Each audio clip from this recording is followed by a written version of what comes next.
Hi there.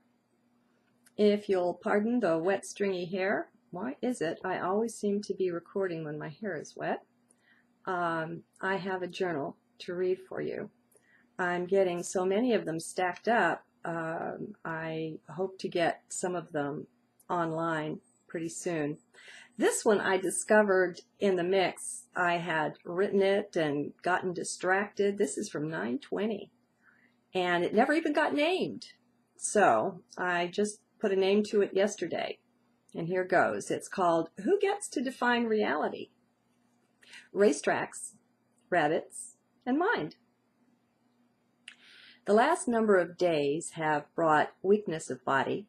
Now, I noticed today that I've been fighting it. Under such fight can usually be found fear. So, as I arise today, I come in with some memory of last night's blessings and lessons to notice the fear and stop fighting. Changes, endless changes. It seems there's no escape from them. And who would want to escape? Things being the mess they now are, change would seem to be a good thing, but not necessarily. The last administration came in on the promise of change.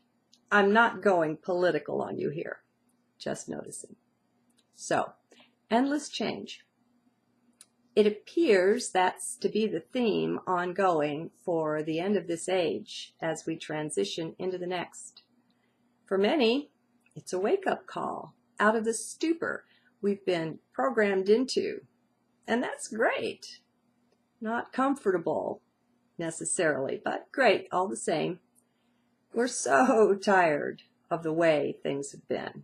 That is, unless you're the top 1% of the elite. And I don't know if you're tired or not.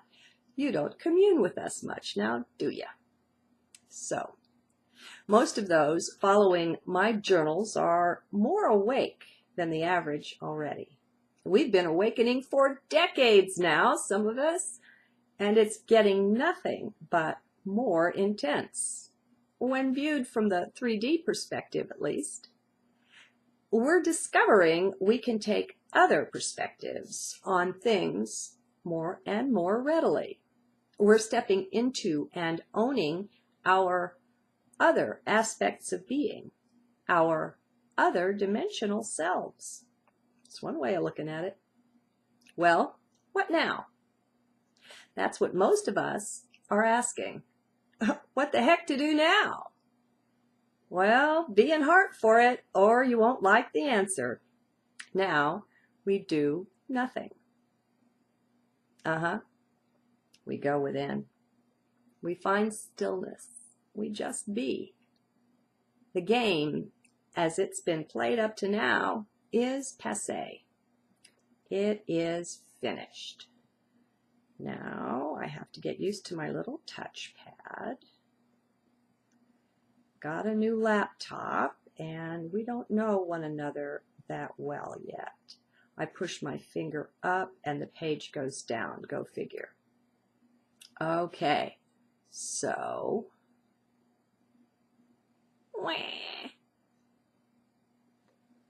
I'm trying to learn to use it. Gosh, it's a little longer than I thought. Our other dimensional selves. Okay, the game as it's been played so far is finished. The playing field is morphing so fast we can hardly keep up. Well, stop running is my answer. Just go within and be still. And this proverbial stillness can be found in heart, at your core, at your center, within, whatever you want to call it. What does go within mean, some may ask? Well, as with everything, it'll mean different things to different people. Tune in to yourself. In this time of cycles closing, what once worked or seemed to work works no more. We can't go to others for our answers. What they offer isn't real until confirmed within your own self. Fear is the enemy here for those who require an enemy to make sense of things, those still locked in duality.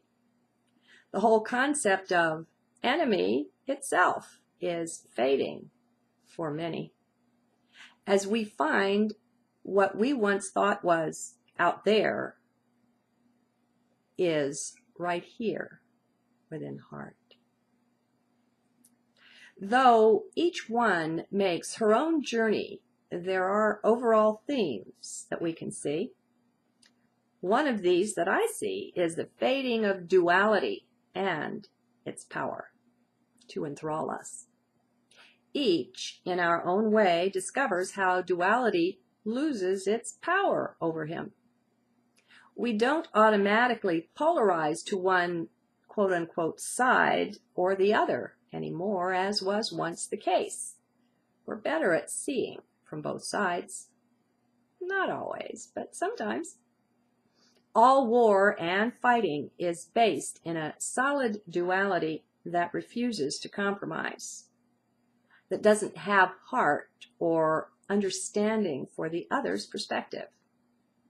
Empathy, feelings, or compassion, these have been missing from the dualistic, paternalistic dance we've been engaged in for millennia now. Well, finally, that dance is ending. New partners and a whole new dance floor are appearing. Are you noticing? From what perspective do you view? What is your chosen angle for viewing the dance? Endless angles are available. Pick one. Or several. How many have you tried? Exercise your muscles of flexible perspective. And that brings healing, along with a good bit of chaos and upset, I admit. Waking up isn't a spectator sport. One must engage for it to be real, for it to happen within. Reading about Bob's or Jane's new experience is nice, but it won't do the trick for you. We're being changed from the inside. I believe, and there is evidence, our actual biology is being altered by the new solar and galactic energies we're engaging. They're all around us. There's simply no escaping these energies, nor would we want to if we just knew what they bring and portend. Our very DNA is changing, along with our concepts about DNA and almost everything else. Have you listened to Bruce Lipton on DNA? To Greg Braden, how it can be changed by thought, by prayer, by emotion? It's not locked in like Mammy and Pappy believed it was. There's a certain barrier to awakening that some are encountering now. To wake up is to open one's eyes. Well, to truly open our eyes in this age is to be shocked, is to be stunned, is to be sickened by the sea of lies we're immersed in. It boggles both mind and imagination that such a false reality could even exist, much less have been our accepted norm for so long.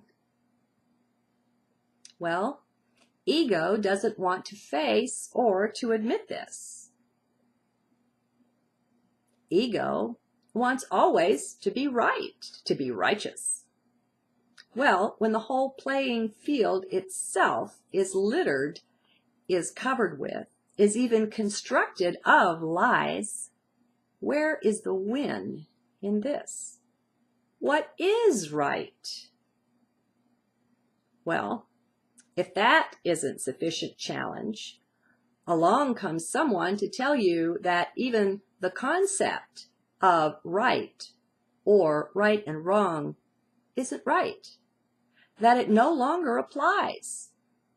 At this point, mind either takes a hike into some fantasy world or the fantasy world of the past, or engages, even rages against such a concept. No right and wrong, it just seems too much. Well, we've all been there, or most of us, maybe. Things get so crazy, we can hardly keep up. And then they amp up even more. It's gotten ridiculous, hasn't it? Don't you just laugh sometimes? Oh, there I go again. Finger goes one way and page goes the other way. Okay, so, well, welcome to the world that is mind. That is how mind sees and perceives what's going on. Mind can't seem to get a grip and keep it for long. Now, I acknowledge that perspective. It's quite real. Been there myself. I know the crazy feelings that can arise. It's really frightening sometimes, isn't it? To so lose our grip that we wouldn't be surprised to see Alice in the crazy wonderland we seem to inhabit lately. Oh dear, and there's the doorbell. Be back. Okay, so I had a guest for a little while, and I'm back.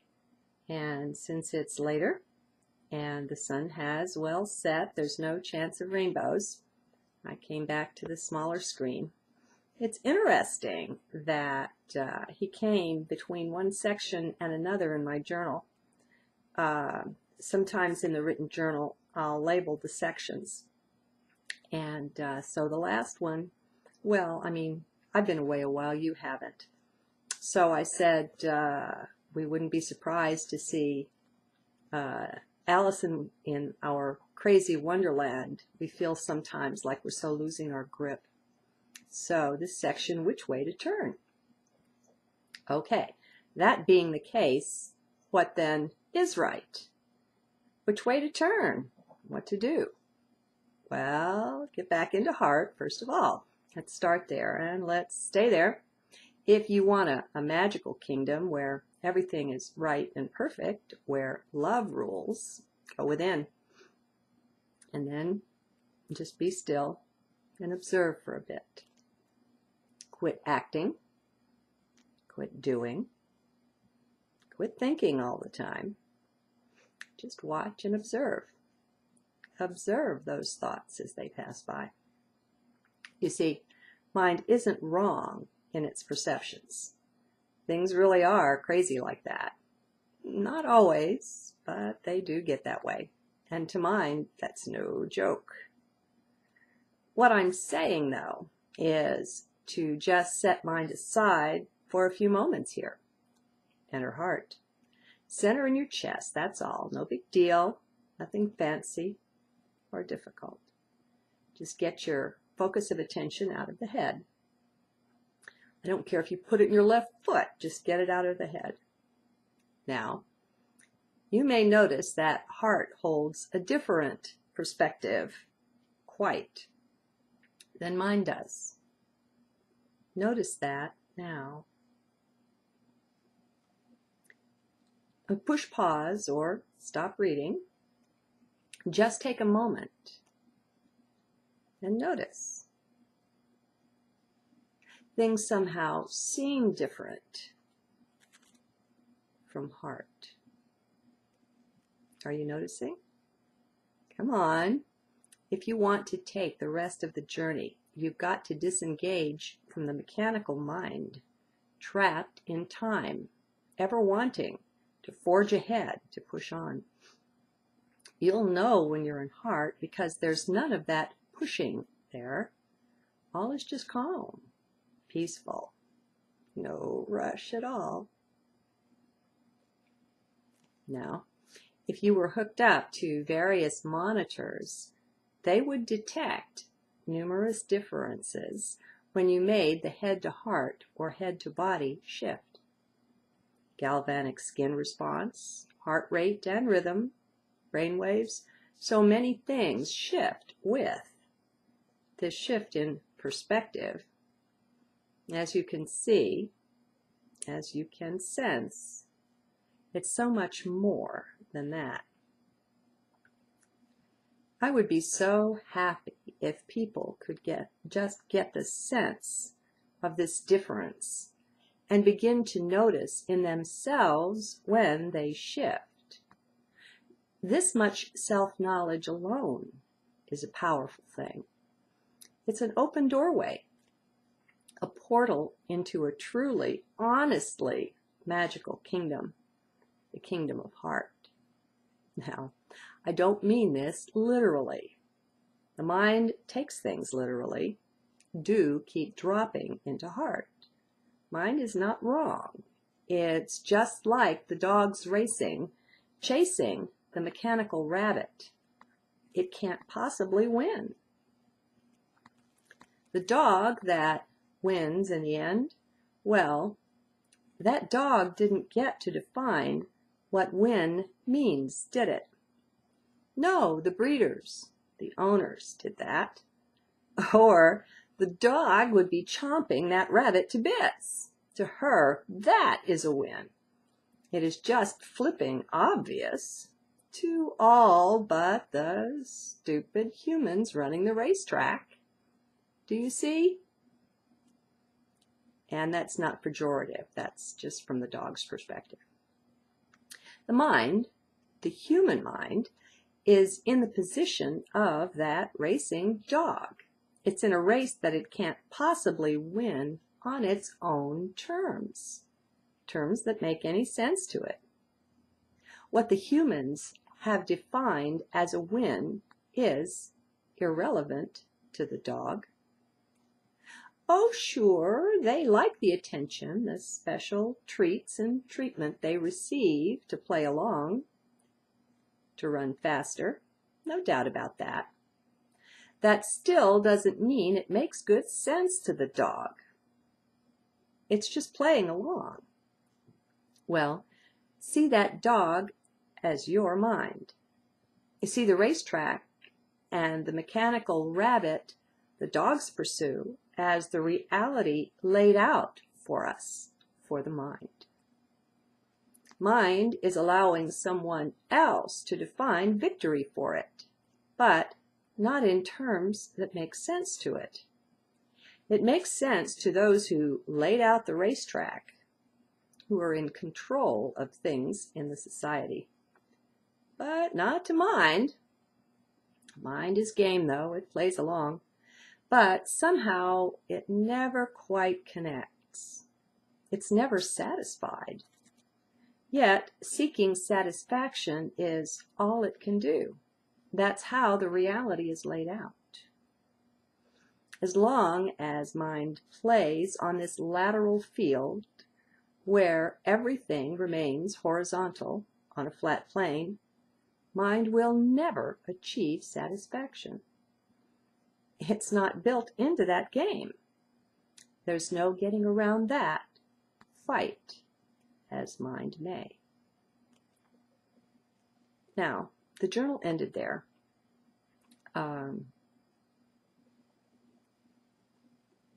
So it ended there. Do I have anything else to say here? What's my title? Who gets to define reality? Well, you know, it's a perspective game. So much. In a way, everything depends on our perspective. And we can take different perspectives on the 3D field, on the flat plane. You and the one you're having a discussion with, you can do what you can to take that person's perspective, to try to understand. A debate team, when you're debating in school, you'll always be required to take both sides of an issue. You need to have a flexible perspective to be an effective debater. The way you take the other guy's argument down is by knowing it, not by being ignorant of it and just knowing your own. So there are, there are an infinite number of perspectives available just staying on the lateral plane. And that's good. We'd have far less arguments and wars if we would bother to do that, if we would make an effort, if it was held up as something admirable to the society, to have flexible perspective and to come together in groups and come to understanding, and quit throwing rocks and stones, sticks and words around at one another, to come together as friends and as family instead of enemies. That would go a long way. That would be very powerful. But what I'm speaking of is even more, to take it the next step. And you go where it feels right to you with this. But I'm saying go beyond 3D. To go beyond 3D is even more fun, is even better. This is where you leave mind behind, the 3D mind that is stuck to the lateral plane. Mind exists on the higher dimensions, only it's different. It's not in duality. It's not locked into duality. It doesn't feel it has to polarize. I've discovered, at least in the next dimension up, that there's still a duality. It's just that you occupy both sides of it. And there's no problem with that. Even though they're seeming opposites, they're not. They're just polarities of the same thing. If we look, as a for instance, even though I'll have a limited audience, if we look at astrology, you have the 12 houses and the 12 signs. Well, I suggest you have 6. Because what you have is the first house is in polarity with the 6th. The third sign is in polarity with the 9th. And so you have the perfection of the figure 8. So instead of going head to head, what you have is the opportunity for balance, to find balance in the middle. We've been taught in Western society that there's a good and a bad, a good and an evil, and you have to be good. And you're supposed to be 100% good, and if there's anything wrong with you, if you sin, that's a terrible thing, and there's a price to pay for that, yada, yada, yada. I suggest that's very 3D, and that we grow beyond that, because when looked at from the higher perspective, it just doesn't look like that.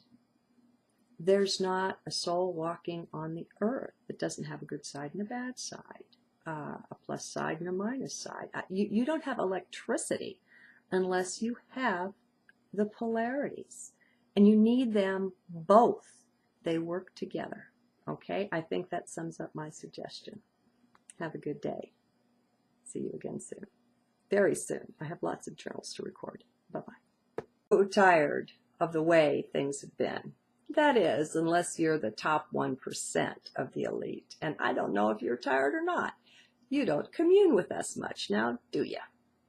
So, most of those following my journals are more awake than the average already. We've been awakening for decades now, some of us, and it's getting nothing but more intense. When viewed from the 3D perspective, at least, we're discovering we can take other perspectives on things more and more readily. We're stepping into and owning our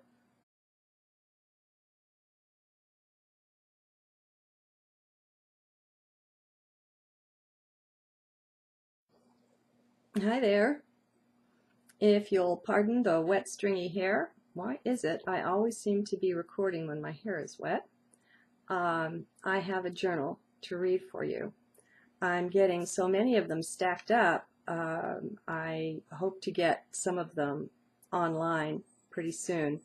This one I discovered in the mix. I had written it and gotten distracted. This is from 9/20. and it never even got named. So I just put a name to it yesterday. Other aspects of being, our other dimensional selves. It's one way of looking at it. Well, what now? That's what most of us are asking. What the heck to do now? Well, be in heart for it, or you won't like the answer. Now, we do nothing. We go within. We find stillness. We just be. The game, as it's been played up to now, is passé. It is finished. Now, I have to get used to my little... And here goes. It's called Who Gets to Define Reality? Racetracks, rabbits, and mind. The last number of days have brought weakness of body. Now, I noticed today that I've been fighting it. Under such fight can usually be found fear. So, as I arise today, I come in with some memory of last night's blessings and lessons to notice the fear and stop fighting. Changes, endless changes. It seems there's no escape from them. And who would want to escape? Things being the mess they now are, change would seem to be a good thing, but not necessarily. The last administration came in on the promise of change. I'm not going political on you here, just noticing. So, endless change. It appears that's to be the theme ongoing for the end of this age as we transition into the next. For many, it's a wake-up call out of the stupor we've been programmed into. And that's great. Not comfortable necessarily, but great all the same. We're so